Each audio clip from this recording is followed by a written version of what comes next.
And here we see the more nastier elements of the tower, the block and the axe. And this in this glass jar is basically, it is a fragment from the original scaffold. Edward IV established a permanent scaffold site at Tower Hill from 1465.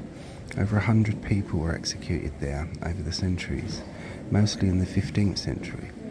The last public executions at Tower Hill were the hanging of Mary Roberts, Charlotte Gardiner and William MacDonald on the 11th of July 1870 for their part in the Gordon riots. The executions on Tower Hill were witnessed by huge crowds. And in there, all but powdered to dust now, is a fragment of the original scaffold on Tower Hill. So, apart from the favoured few that were executed within the bounds of the tower, everyone else would have been executed on this scaffold. And here you see the block and the axe. The Scavenger's Daughter, which is that one there. Simple device was also known as Skeffington's Gyves, after its inventor, Sir Leonard Skeffington, Lieutenant of the Tower in 1534.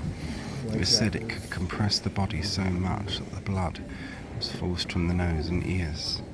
The Tower Guidebook of 1771 called it the Spanish Cravats and claimed it formed part of the Spanish Armoury, later Queen Elizabeth's Armoury.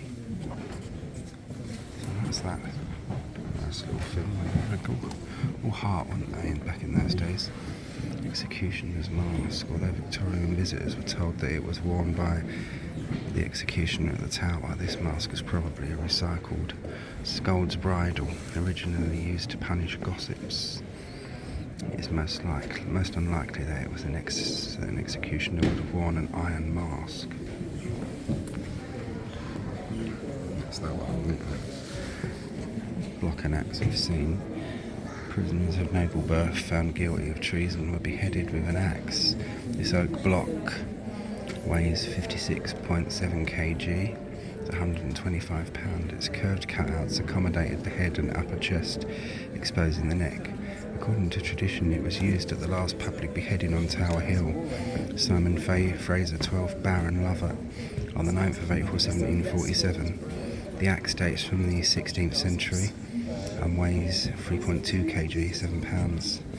Block, English, 1747. Axe, British Old Tower Collection. And lastly, which is the leg shackles, placed around a prisoner's legs and then hammered shut. The shackles weighed 14 pounds. Restricted movement. They also made escape difficult, since a blacksmith was needed to remove them. Probably British Old Tower Collection. That's them there.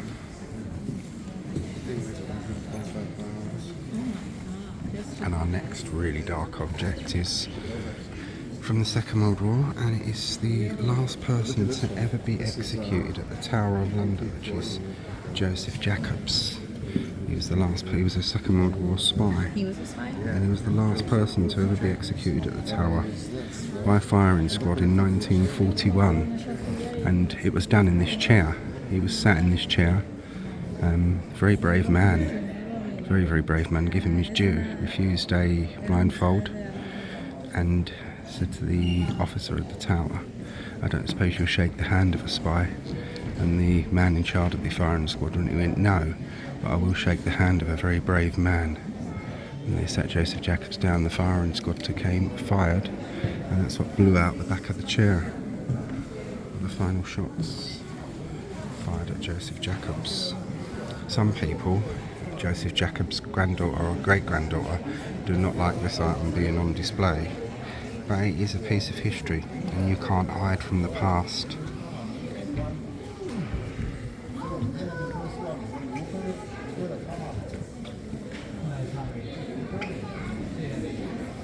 Jacobs was executed early on the 15th of August 1941. The Tower's small rifle range. He was the last person executed there.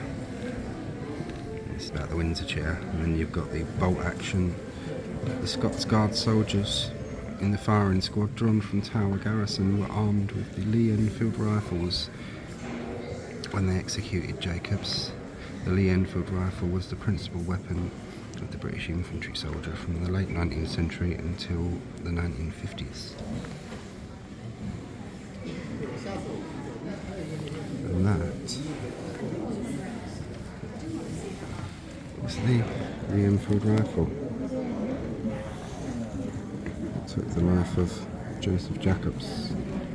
So I hope you all found that one interesting, guys and girls. Thank you for watching. And that is the chair in which he sat when his life was ended. Take care all. Thank you for watching this little gory bit of London's past.